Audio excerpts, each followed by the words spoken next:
اللہ کے نیک بندے جا رہے تھے سفر میں، پیاس لگی، آج کا دور تو تھا نہیں، کنویں تک پہنچ،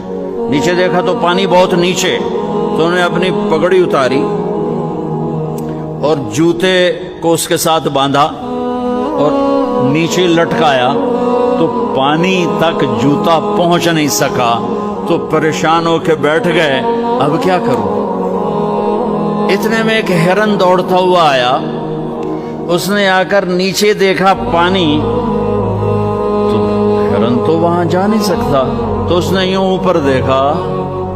اے پانی والے، بے زبان ہوں، پانی پلا۔ تو پانی ابلتا ہوا اوپر اٹھا اور منڈیر کے آ کے برابر لگ گیا۔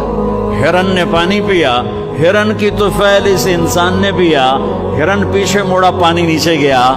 تو اس کے منہ سے بے ساختہ نکلا کہ میں انسان، میرے لیے تو پانی اوپر نہیں آیا اور یہ جانور کے لیے اوپر آیا۔ غیب سے آواز آئی، تو رسی کا سہارا ڈھونڈتا رہا، اس نے مجھے پکارا، اس نے پانی والے رب کو پکارا۔